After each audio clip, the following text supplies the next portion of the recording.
মধ্যপ্রাচ্যের আকাশে এখন আগুনের গন্ধ, ক্ষেপণাস্ত্রের শব্দে কেঁপে উঠেছে গোটা অঞ্চল। একদিকে আমেরিকা, অন্যদিকে ইসরায়েল। দুই পারমাণবিক শক্তি মিলে যে দেশটিকে গুঁড়ো করতে চাইছে, সে দেশটির নাম হলো ইরান। কিন্তু এই যুদ্ধের শেষটা কেমন হবে, সে প্রশ্নের উত্তর যখন এলো, তখন গোটা বিশ্ব থমকে দাঁড়ালো। কারণ উত্তরটা এলো এমন একজনের মুখ থেকে যাকে কেউ ইরানপন্থী বলার সাহস রাখে না। উত্তরটা এলো খোদ মার্কিন সামরিক বাহিনীর অবসরপ্রাপ্ত কর্নেল ডগলাস ম্যাকগ্রেডের মুখ থেকে। তিনি বললেন, ইরান জিতবে। শুধু তাই নয়, তিনি আরও এমন কথা বললেন যেটা শুনে রীতিমতো শিরদাঁড়া দিয়ে ঠান্ডা স্রোত বয়ে যায়। তিনি বললেন, এই যুদ্ধের পর মধ্যপ্রাচ্যে ইসরায়েলের অস্তিত্ব নাও থাকতে পারে। এখন প্রশ্ন হচ্ছে, এই ডগলাস ম্যাকগ্রেগর আসলে কে? তিনি কি কোনো সাধারণ বিশ্লেষক, কোনো ইউটিউব কমেন্টেটর? মোটেই না। ডোনাল্ড ট্রাম্প যখন প্রথমবার হোয়াইট হাউসে বসেছিলেন, তখন তার প্রতিরক্ষা মন্ত্রী ছিলেন দুইজন, জেমস ম্যাটিস এবং মার্ক এসপার। এই দুইজন প্রতিরক্ষা মন্ত্রী সামরিক উপদেষ্টা ছিলেন এই ডগলাস ম্যাকগ্রেগর। অর্থাৎ আমেরিকার প্রতিরক্ষা নীতি যারা ঠিক করতেন, তাদের কানে কানে পরামর্শ দিত এই মানুষটি। সেই মানুষটি আজকে বলছে ইরানকে হারানো সম্ভব নয়। এই কথাটা কতটা যে ভারী, সেটা একবার ভেবে দেখুন। নিউজে দেওয়া একটা সাক্ষাৎকারে ম্যাকগ্রেগর খুবই স্পষ্ট ভাষায় বলেন, ইরান এই যুদ্ধে জিতবে। কিন্তু কেন? কেন একজন আমেরিকা সামরিক কর্মকর্তা তার নিজের দেশে পরাজয়ের কথা বলছেন? এর পেছনে যে কারণগুলো তিনি তুলে ধরলেন, সেগুলো একের পর এক শুনলে বোঝা যায় এটা কোনো আবেগের কথা নয়, এটা নির্মম বাস্তবতার হিসাব। ইরান জিতবে। প্রথমেই তিনি বললেন ইরানের ভৌগোলিক অবস্থার কথা। মধ্যপ্রাচ্যের মানচিত্রে ইরানের যে অবস্থান, সেটা কৌশলগতভাবে অসাধারণ। দেশটির চারিদিকে পাহাড়ে ঘেরা, সাধারণ কোনো পাহাড় নয়, বিশাল বিশাল পর্বতশ্রেণী, যেগুলো প্রাকৃতিক দুর্গের মতন কাজ করে। বাইরে থেকে কেউ ঢুকতে গেলে এই পাহাড়গুলোই তার প্রথম শত্রু হয়ে দাঁড়াবে। এরপর আসে ইরানের বিশাল আয়তনের কথা। দেশটির মোট আয়তনে প্রায় অর্ধেক দুইটি মরুভূমি দখলে আছে। একটা হলো লুত মরুভূমি, একটা হলো কাভির মরুভূমি। এই দুইটি মরুভূমি এতটাই নির্জন, এতটাই জনশূন্য যে সেখানে শত শত কিলোমিটার পাড়ি দিলেও একটা মানুষের দেখা মিলবে না। তেহরান থেকে মাহসা যেতে হলে এই মরুভূমির পাশ দিয়ে যেতে হবে। এবং যারা সেই পথে গিয়েছেন তারা জানেন, সেখানে শুধু শূন্যতা আর নীরবতা ছাড়া কিছুই নেই। এই নীরবতার নিচে লুকিয়ে আছে ইরানের সবচাইতে ভয়ঙ্কর শক্তি। এই দাস্তে লুত এবং দাস্তে কাভিরেই ইরানের সমস্ত সামরিক পরীক্ষা নিরীক্ষা চলে। শত শত হাজার হাজার ক্ষেপণাস্ত্র এবং ড্রোন এই মরুভূমির বিভিন্ন স্থানে মোতায়েন করা আছে। পাহাড়ের গুহায়, উপত্যকার আড়ালে, টিলারের পেছনে কোথায় কি আছে সেটা শুধু ইরানই জানে। আমেরিকা জানে না, আমেরিকার স্যাটেলাইটও জানে না, আমেরিকার গোয়েন্দা সংস্থাও জানে না। এটাই ইরানের সবচেয়ে বড় অস্ত্র, আর তার নিজের ভূমির রহস্য, যেটা শুধুমাত্র ইরানের নখদর্পণে আছে। ম্যাকগ্রেগর বলছেন, ইরানকে যদি সত্যি পরাজিত করতে হয়, তাহলে স্থল অভিযান ছাড়া কোনো উপায় নেই। আকাশপথ থেকে বম ফেলে ইরানকে হারানো যাবে না, কিন্তু স্থল অভিযান চালাতে গেলে আমেরিকা এমন একটা ফাঁদে পড়বে যেখান থেকে বের হওয়ার কোনো রাস্তা থাকবে না। কারণ ইরান গেরিলা যুদ্ধে অত্যন্ত দক্ষ। সিরিয়ায় তারা যুদ্ধ করেছে, ইরাকে করেছে। ইরান ইরাক যুদ্ধে 8 বছর ধরে লড়াই করেছে। এই অভিজ্ঞতা তাদের রক্তে মিশে গেছে। পাহাড়ের প্রতিটি বাঁক, মরুভূমির প্রতিটি ঠেলায় তাদের চেনা। বিদেশি সৈন্যদের জন্য এই ভূমি হবে মৃত্যুকূপ। এরপর আসে সমুদ্রের কথায়। ইরানের উত্তরে ক্যাসপিয়ান সাগর, আর দক্ষিণ পুরোটা জুড়ে পারস্য উপসাগর। এই দুইটি জলপথ ইরানকে দিয়েছে অভূতপূর্ব কৌশলগত সুবিধা। দক্ষিণে পারস্য উপসাগরের তীরে রয়েছে হরমুজ প্রণালী, যেটা ইরানের হরমুজগান প্রদেশের কাছে অবস্থিত। হরমুজগান উপকূল থেকে নামলে হরমুজ প্রণালী, এবং এই প্রণালীটি কার্যত ইরানের নিয়ন্ত্রণে। ইরান চাইলে যে কোনো মুহূর্তে প্রণালী বন্ধ করে দিতে পারে, আর বাস্তবেও তা করে দেখিয়েছে। ইতিমধ্যে হরমুজ প্রণালীতে ব্রিটিশ দুটি জাহাজের ওপর আইআরজিসি হামলা চালিয়েছেন। যে জাহাজগুলো মার্কিন বাহিনীকে তেল সরবরাহ করতে যাচ্ছিল, সে জাহাজগুলো এখন জ্বলছে। নেভানোর কেউ নেই, ক্ষমতা নেই। এবার আপনাদের বলে দিই, হরমুজ প্রণালী বন্ধ হলে কি হবে, সেটা ভাবলে আতঙ্কিত হতে হবে। বিশ্বের কমপক্ষে 20 ভাগ তেল এবং গ্যাস এই প্রণালী দিয়ে প্রবাহিত হয়। চীন, জাপান, দক্ষিণ কোরিয়া, উত্তর Korea, Singapore, Philippines, Malaysia, Indonesia এই সমস্ত দেশে তেল যাওয়া বন্ধ হয়ে যাবে। ইউরোপ, আমেরিকায় তেল সংকট দেখা দেবে। ইতিমধ্যে তেলের দাম ব্যারেল প্রতি $80 ওপর চলে গেছে, আগে ছিল $70। এই পরিস্থিতি আরও 2 দিন চলমান থাকলে $100 থেকে $150 পর্যন্ত ছাড়িয়ে যাবে।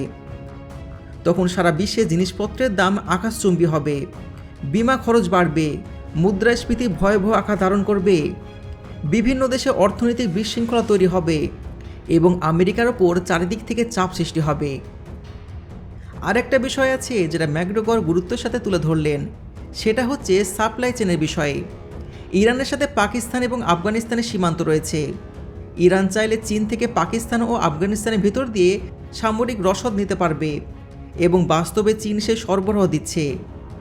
আবার উত্তরে ক্যাসপিয়ান সাগরের উপর রাশিয়া থেকে অস্ত্র ও সামরিক সরঞ্জাম ক্যাসপিয়ান সাগর দিয়ে সরাসরি ইরানে চলে আসতে পারে, কেউ টেরও পাবে না। অর্থাৎ ইরানের নিজস্ব সামরিক উৎপাদন যদি কোনো কারণে বন্ধ হয়ে যায়, তবুও চীন এবং রাশিয়া তাদের পেছনে শক্ত দেওয়ালের মতন দাঁড়িয়ে আছে। কিন্তু আমেরিকার অবস্থা ঠিক উল্টো। আমেরিকাকে 12 থেকে 13,000 কিলোমিটার দূর থেকে সামরিক সরঞ্জাম আনতে হবে। বিমানে আনলেও সময় লাগবে এবং সেটা নিরাপদও নয়, কারণ ইরানের রাডারে ধরা পড়লে ক্ষেপণাস্ত্র দিয়ে ভূপাতিত করা হবে, আর জাহাজে আনতে গেলে 20 থেকে 25 দিন সময় লাগবে। ফলে আমেরিকার সাপ্লাই চেন অত্যন্ত ভঙ্গুর এবং এই যুদ্ধে সেটা তাদের জন্য মারাত্মক দুর্বলতা। এইদিকে আমেরিকা এবং ইসরায়েলের সেনাবাহিনী ইতিমধ্যে যুদ্ধে ক্লান্ত। ইউক্রেনে অস্ত্র দিতে গিয়ে ইসরায়েলকে সরবরাহ করতে করতে আমেরিকার অস্ত্রের মজুদ অনেকটা কমে গেছে। ইসরায়েলের সেনারা বহুদিন ধরে একটা যুদ্ধ করছে, তারা ক্লান্ত, তারা আরাম চায়।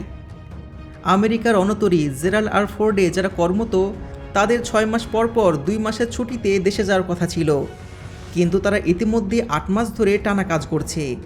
2 মাস অতিরিক্ত হয়ে গেছে। তারা স্ত্রী, সন্তান, মা, বাবা, ভাই, বোন, বন্ধু বান্ধবের কাছে যেতে পারছে না। তারা হতাশ, ক্ষুব্ধ, জীবন বাজি রেখে লড়াই করার মনোবল তাদের ক্রমশ কমে যাচ্ছে। অন্যদিকে ইরানের পক্ষ থেকে ঘোষণা এসেছে যে তারা অন্তত 2 বছর একটানা এইভাবে যুদ্ধ চালিয়ে যেতে সক্ষম। তাদের অস্ত্র ও সামরিক সরঞ্জামের কোনো অভাব হবে না। আর এই 2 বছরের মধ্যে তো ইরান নতুন অস্ত্র উৎপাদন করবেই, রাশিয়া ও চীন থেকেও সাপ্লাই আসবে। ম্যাকগ্রেগর নিজে স্বীকার করলেন যে ইরানের হাতে যে সমস্ত অস্ত্রগুলো রয়েছে সেগুলো মোটেও দুর্বল নয়, বরং সেগুলো অত্যন্ত আধুনিক, কার্যকরী এবং আমেরিকা ইসরায়েলের বিরুদ্ধে যথেষ্ট শক্তিশালী। বাস্তবেও সেটা প্রমাণিত হচ্ছে। আমেরিকান ঘাঁটিগুলোতে হামলা হচ্ছে, অনেক ক্ষেত্রে ঠেকানো যাচ্ছে না। ইসরায়েলে ভয়ঙ্কর আক্রমণ চালানো হচ্ছে, ইন্টারসেপ্টর কাজ করছে না। পুরো মধ্যপ্রাচ্য বলতে গেলে এখন ইরানের হামলায় জ্বলে উঠেছে। এখন সবচাইতে বড় প্রশ্ন হলো, ইরান যদি সত্যি জিতে যায় তাহলে কি হবে? ম্যাকগ্রেগরের ভাষা অনুযায়ী 2টি জিনিস ঘটবে, যেগুলো মধ্যপ্রাচ্যের ইতিহাস চিরতরে বদলে দেবে।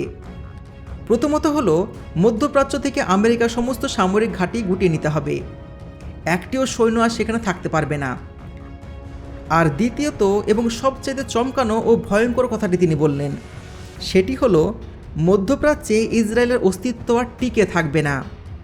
সেই ফায়সালা এই যুদ্ধেই হবে এবং তার মতে ইসরায়েলের অস্তিত্ব না থাকার সম্ভাবনা অত্যন্ত বেশি। ইরান এই যুদ্ধকে তাদের অস্তিত্বের লড়াই হিসেবে নিয়েছে, আর ইতিহাস সাক্ষী, যে জাতি কোনো যুদ্ধকে নিজের অস্তিত্বের লড়াই হিসেবে গ্রহণ করে সেই জাতিকে পরাজিত করা পৃথিবীর কঠিনতম কাজগুলোর একটি। তারা রক্তের শেষ বিন্দু পর্যন্ত লড়াই করে থাকে, পিছু হটে না, আবার আত্মসমর্পণও করে না। এই চিত্রকে আরও জটিল করে তুলেছে আন্তর্জাতিক মেরুকরণ। রাশিয়ার সাবেক প্রেসিডেন্ট দিমিত্রি ইতিমধ্যে সতর্ক করে বলেছেন, বর্তমান পরিস্থিতিতে যে কোনো সময় 3য় বিশ্বযুদ্ধ শুরু হতে পারে।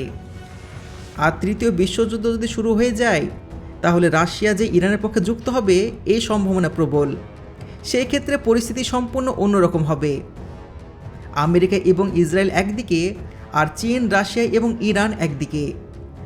এমন একটা বৈশ্বিক সংঘাতে আমেরিকা ও ইসরায়েলের জয়ের সম্ভাবনা কতটুকু সেটা সহজে অনুমান করা যায়।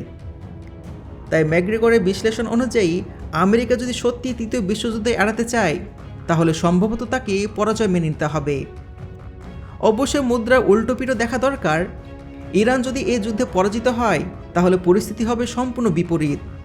মধ্যপ্রাচ্যে ইরানের প্রভাব একেবারেই শেষ হয়ে যাবে। পুরো অঞ্চলে নিয়ন্ত্রণ চলবে আমেরিকা ও ইসরায়েলের। গ্রেটার ইসরায়েল বা নিউ মিডল ইস্টে যে পরিকল্পনার কথা বলা হয় সেটা বাস্তবায়নের পথ খুলে যাবে। মুসলিম বিশ্বের জন্য যে সম্ভাবনার আলো ছিল সেটা নিভে যাবে, আর জাতিগতভাবে মুসলিম উম্মাহ মারাত্মকভাবে কোণঠাসা হয়ে পড়বে। এই মুহূর্তে সবচেয়ে গুরুত্বপূর্ণ বিষয় হচ্ছে আসন্ন ঘণ্টাগুলো। ডোনাল্ড ট্রাম্প আলোচনায় কথা বলছেন ঠিকই, কিন্তু একই সাথে এমন আভাস পাওয়া যাচ্ছে যে ইরানের বিরুদ্ধে সবচেয়ে বড় আঘাতটা এখন আসেনি। আশঙ্কা করা হচ্ছে তেহরানের ওপর অত্যন্ত বড় ধরনের হামলা চালানোর প্রস্তুতি চলছে।